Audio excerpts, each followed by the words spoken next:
Ол дін ғалымдары да, дүние ғалымдары да айтады. Сенің сол проблемаңа тікелей не істей аласың? Өзіңе сұрақ қой дейді. Не істей аласың? Қазір сен басыңа іс түсті, не істей аласың? Тура сол қолыңа келген нәрсені істе дейді. Болды ма? Иә. Қалған Құдайға тапсырасың. Басқа еш нәрсе, оның шешімі сол. Дүние проблемасының бәрі сенің қолыңнан қазір, осы қазіргі уақытта не келеді? Істейсіз, өтіп кетсе өкінбейсіз. Өйткені сол жерде шешім қабылдадыңыз, және сол шешімің сол жерде дұрыс еді. Ал енді кейін өтіп кеткеннен кейін, қате шешім еді сол десеңіз, ол дұрыс емес өкіну. Өткен шақпен жұмыс туралы келесі сабақтарымызда айтам. Мүмкін ертең, мүмкін алдың күні. Жарай ма? Өткен жұмыстар, өткен өмірімізбен қалай жұмыс жасаймыз? Құран аясында. Иншалла айтып өтем. Ал бүгінгі тақырып сынақ мәселелері. Дүние сынағына қарасаңыз, бауырлар, қолыңыздан не келеді, соны шамаңыз келгенше мықты қылып жасаңыз, қалғанын Құдайға тапсырыңыз. Жауабы осақ. Ал енді, бауырлар, дін сынағы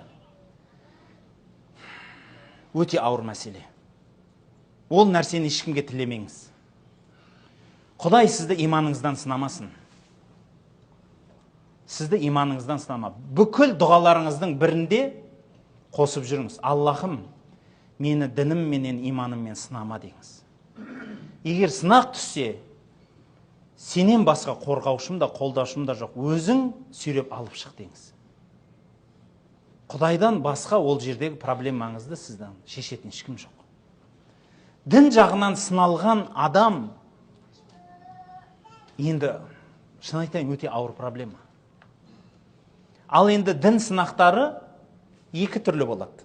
Барлығын сынасаңшы, анадай, ақида, фиқ, бір нәрсе, шын нәрсе деп кірмей қойық. Екі үлкен нүктеден тұрады дін сынағы. Иманыңыз екі нәрседен сыналады екен. Біріншісі күмәндар. Күмән. Сенім нанымға келгенде күмәнда, әртүрлі күмәндар, ойлар. Екіншісі шахуат. Нәпсі. Артық ішу, жеу, басқа ерлі зайыптылар проблемасы. Осы шахуат мәселесі менен күмән мәселесі сіздің дініңіз. Иманыңызға байланысы бар. Осы екеуінен сынақ келеді. Екеуінен қалай құтыламыз? Жауабы оңай.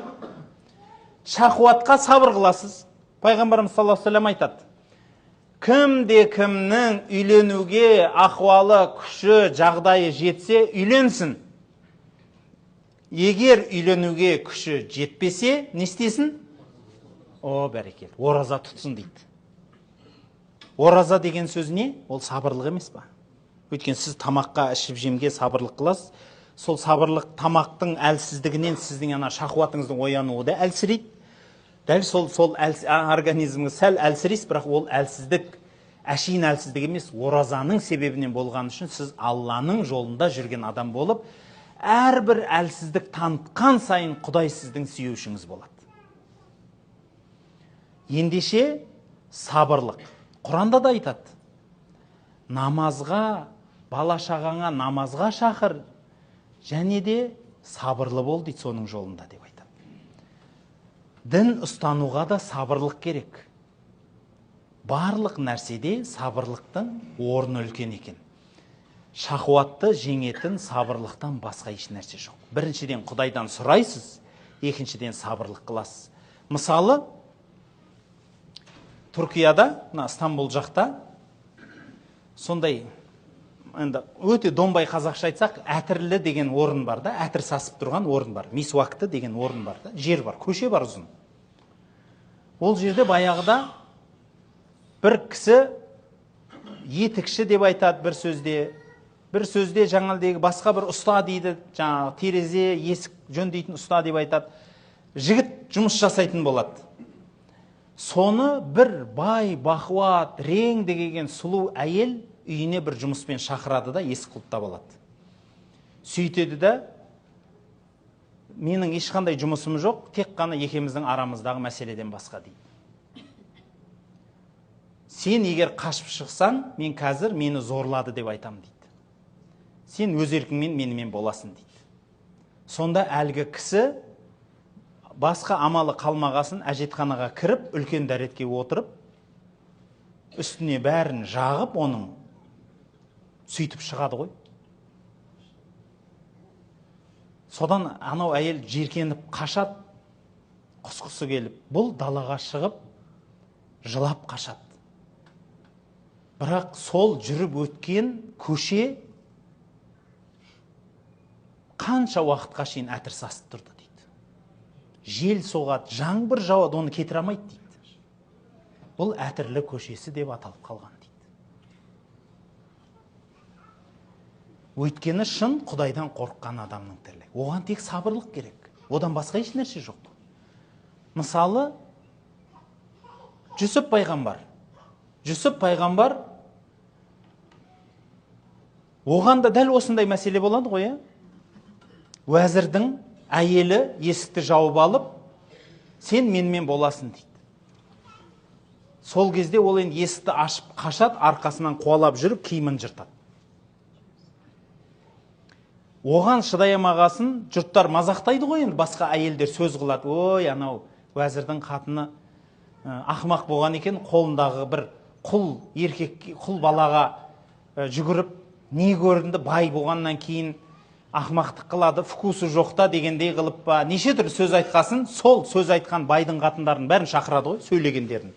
Сөйтіп әрқайсының қолына бір пышақтан беріп қояды да, сөйтіп бәрін отырғызып қойып, алма сондай беріп қойып, турап отырып жеңдер дейді да, сол алманы алып, бір рет өзінің басқа құлдар алма алып келеді, пышақ алып келеді, сөйтеді, қазір шай тассын, шай алып келіңдер деп, Жүсіпке әдейі шай алдыртады ғой. Сонда Жүсіп алейхиссалам, шынымен пайғамбарымыз саллаллаху алейхи вассаламның хадисі бар, Алла тағала өз айтады, мен миғражға барғанда Жүсіпті көрдім деп айтады. Алла тағала бүкіл әлемнің сұлулығын екіге бөлді, соның жартысы Жүсіпте деген екен. Ойлаңызшы, не деген реңді адам болған ғой. Бірақ енді талас бар да. Ол таласты кейінірек айтармын енді. Қазір Жүсіпті бітіріп алайық. Со Жүсіп алейхиссалам сонда шай ыдысын алып келіп, ана кісілерге әрқайсысының алдына келіп, тоқтап шай құйған кезінде, мә хәзә бәшарун, бұл адам емес дейді. Бұл періште дейді. Мынау жерде туылған адам баласы туған адам емес, бұл сурет қой мынау дейді ғой. Анау әр отырған әйел аузы ашылғаннан қолын қырқа береді ғой, алман емес. Қолын кәдімгі жұлып алып тастайды ғой, былай кәдімгі пышақпен. Аузы ашылғаннан. Алдына келіп тұрып, сондай періште сияқты бір жанзат, яғни шай құйып атқанда алдына ана аузы ашылғаннан, көзі бақырайғаннан, жаңа қолындағы алма емес, қолын кеседі ғой. Сөйтіп барлығы ғашық болғаннан, сен біздік боласың дегесін ол қашат. Ендеше жала жабайық, мына қолымызды кесті мынау деп, бәрі жала жауып, бұны түрмеге айдап жібереді ғой. Бұл жерде де сол шахуатқа сабырлық қылды. Ол мәселені кейінірек үлкендеу қылып талқылармыз. Бірақ екінші үлкен мәселе күмән мәселесі. Біздің дінімізде сенім наным бабында көп күмән келеді адамға. Күмәндардың келу орындары бар. Біріншіден күмән жаман достан келеді. Екіншіден күмән дұрыс емес кітаппенен, дұрыс емес мәліметтен келеді. Пайғамбарымыз саллаллаху алейхи вассалам бір күні Әзіреті Омардың қолынан қызыл қағазды көреді. Қызыл қағаз деген сөз, анау ол кездерде қағаздар ұзақтан керуенмен келеді екен. Ол қызыл қағаздарды, иероглифтерді, анау қызыл қағаздарды Қытайдан алдырады екен керуенменен. Ал ол қызыл қағаздар көбінесе Інжіл жазылады екен ондайларға. Пайғамбарымыз саллаллаху алейхи вассалам Омар, Хазіреті Омардың қолынан қызыл қағазды көргеннен оның Інжіл екенін түсініп, ол хат танымаған Пайғамбарымыз саллаллаху алейхи вассалам. Бірақ Інжіл екенін, Інжіл көп жазылатын болғанын түсініп, Омарға беті қызарып, ашуланған күйінде, ей Омар, егер Иса пайғамбар біздің арамызда тірі болғанда, қазір жүргенде дейді, енді Алла Тағала оны өлтірген жоқ, жанын алған жоқ, бірақ аспанға көтеріп қойды. Иса алейхиссалам біздің арамызда болғанда дейді, ол да менің сүннетіммен жүрер еді деп айтады. Яғни, сен анау кітаптан көрі менің жолыма түс дегені ғой. Қызғанғаны. Сенің жүрегіңе сол жаман нәрсе күмән келтіреді деп. Сен әлі иманда, сенім нанымда толық аяққа тұрмадың деп, ол кісіге әлгі кітапты лайықсыз көргендігі. Сол үшін болса керек, біздің мысалы Түркістан өлкесінде Әбубәкір деген қари кісі өткен. Сол Әбубәкір қарайтатын. Жаға тұғын кітап бар, аса тұғын молда бар дейтін. Жандырып жіберетін кітап бар екен да отқа. Асып өлтіретін молдалар болады екен кейде. Яғни дінді бұрмалап, жоқ нәрсені бар қылып, бар нәрсені жоқ қылып айтатынды айтады. Енді осы күмән мәселесінде адамға иман жауап болады күмәнға. Иман жауап болады. Мықты иманды қайдан табамыз? Мықты иман біріншіден сенім наныммен келеді. Иманды күшейту жолдарын айтармыз алдыңғы сабақтарымызда. Ал иманды, мықты иман біліммен келеді. Сол үшін Құран-ы Каримде «Фа'лам аннаху ла илаха иллалла» деген. Алладан өзге құдай жоқ екендігін айт демейді, біл дейді. «Ла илаха иллалла» деп біл дейді да, тіке аудармасы, Құранның аудармасы. «Фа'лам аннаху ла илаха иллалла» деген сөздің аудармасы, тікелей аудармасы «Ла илаха иллалла» деп біл деп айтады. Айт демейді да, байқадыңыз ба? Иллалла сөзін айту қажет жоқ екен, оны білу керек екен. Ендеше Алланы біз 99 есімінен танимыз, Абай атамыз айтпақшы. Сол 99 есімін оқып жаттаған адам жәннатқа кіреді деген сөз бар пайғамбарымыз саллаллаху алейхи ва саллям. Жатқа білетін адам. Соны жаттап, соның аудармасын түсініп, Алланы сол арқылы тануымыз керек. Ендеше жоғарыдағы аяттың мағынасы. Алла тағала айтады, олар мықты сабыр етіп, біздің аяттарымызға толық сенетін имамдар береміз оларға дейді. Яғни имамдардың сипатын, шын мұсылмандардың нағыз имамдарының сипаты осы екеу екен. Керемет сабырлық және Аллаға шын жүрегінің төрінен, түбінен сенім.